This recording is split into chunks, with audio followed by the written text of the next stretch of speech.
Is Facebook or any other social media company supplying private messages or data on American users that is not compelled by the government or the FBI?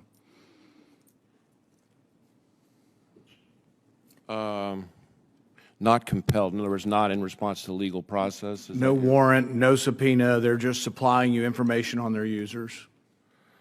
I don't believe so, but I can't sit here and be sure of that as I sit here. Can you give us a yes or no by going back to your team and asking? Because it's a very specific question, because if they are, it's against the law.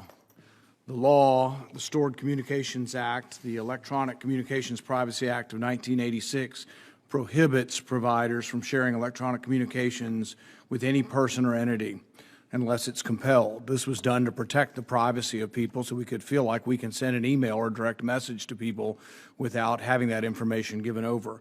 It's a very specific question. Will you get with your team of lawyers and give us a specific answer? Because this is the law. If you're doing it, then we need to go to court to prevent you from receiving this information. Well, I can tell you that I'm quite confident we're following the law, but what I will also Well, do that's is not the follow answer. up with, That's not the But I answer. will also follow up with you to make sure that we get you more information, more detailed information. Is the FBI obtaining anonymous social media data and then using technical methods to pierce the anonymous nature of the data? Anonymous social media data? So you purchase data. People purchase data all the time, and we sort of tolerate it for advertisings and things because it's anonymous data. Are you purchasing what is said to be anonymous data through the marketplace and then piercing the anonymous nature to attach individual names to that data? Right. But when you asked about anonymous data, I was thinking more in terms of No, I'm talking about data that is out there, and are you purchasing data and then piercing the anonymous nature of that data? So the manner in which we use, we usually use the term commercial data, is probably longer than I could explain here. But again, let me have a So you one of our subject matter experts aren't follow up prepared. with You will not answer the question of whether or not you're attaching names to anonymous data. I think it's a more complicated answer than I can give here. So far we're 0 for 2 with getting you to answer this, but you're pledging you will actually answer the question, because you have to realize the frustration. We'll write you a letter, and your team of lawyers will write back a 15-page letter that says nothing, and you won't answer the question. These are very specific. This is whether you're obeying the law, whether we can have confidence. I want to have confidence in the FBI. We are obeying the law. Well, you're saying that, but we won't tell us the answer. I said so. we So would, you have to no, say yes. That's not what yes, I said. No, you aren't telling me the answer, and the answer is: are you collecting data not compelled by a warrant? That would not be in compliance with the law, but you won't answer that you're not collecting that data. I said two things. One, we're following the law, and second, that we would have somebody follow up with you with more detailed, specific. So those are two specific questions. Are you getting data from them that's not compelled, and then are you piercing the anonymous nature of that technically? Are you receiving private messages from social media companies through the use of confidential human sources? From Facebook, social media companies. You have people working over there who you're paying or who are volunteering to give you information, even though it would be against the law for Facebook to do this.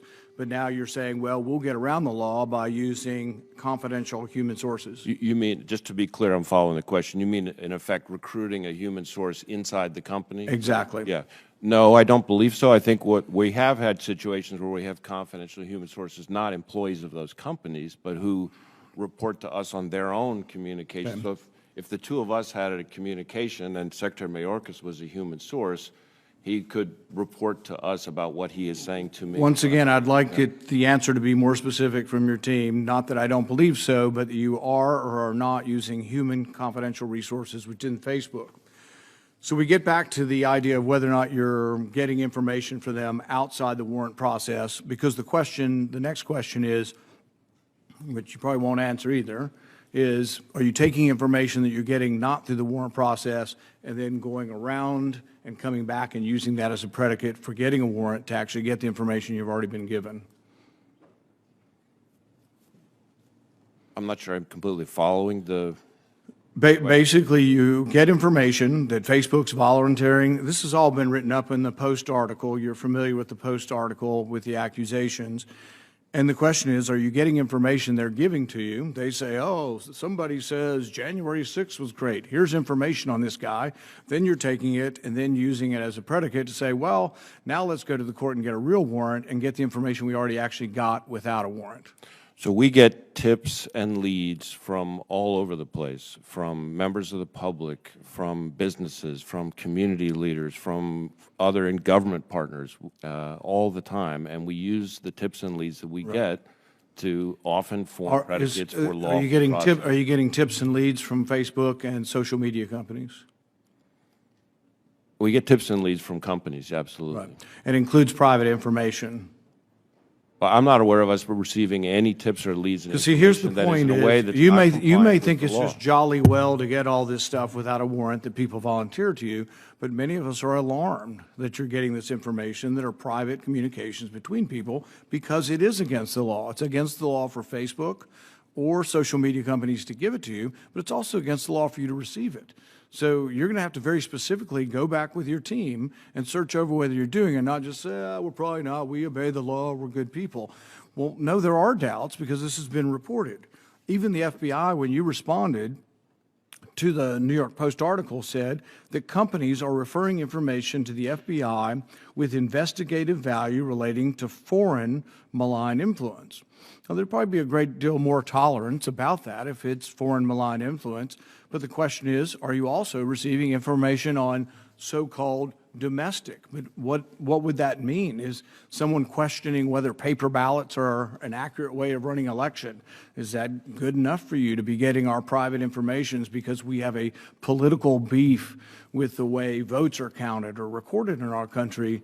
Is that something that you're collecting information on? Are they giving you information on private things that you've told them, well, people who question the election, we want to hear about these people, and so then they're giving you this information? Are you receiving information? I'll give you two classic examples that I think happen with some frequency. One, if we supply information to, say, Facebook or any number of other technology companies about foreign accounts, Russian intelligence service, for example, accounts, when they then look in their system for those accounts, they often find other accounts related to those, and they provide tips and leads back to us about those. That's one example. A second would be a situation where a technology company encounters a threat of violence on their platform, on their services, and they provide tips and leads to us, and we follow up on those threats of violence. And there's not a lot of disagreement about that. The question is when we start to talk about political speech. And that is the question, are you receiving things that could be interpreted? And we'd want to know, and if you're not going to admit to us, whether it's political speech, someone who questions the election, someone who is mad about something that is going on, but it's not saying they're directly going to commit violence. They're mad about things. What the New York Post article said is, yes, you're getting this. And then when they're finally read in context, and this is from a whistleblower, which makes us suspect you're not being forthcoming or honest with us, is that whistleblowers are saying you are receiving this information from Facebook and others, and that you are going around the Constitution then to come back and try to get warrants for it. But then once you read it, there's been no actionable intelligence on this, but this is an active program that you've got. You work for the government. You should admit to us whether or not you have a program going after our speech. Thank you, Senator Paul. We investigate violence, not speech. Thank you.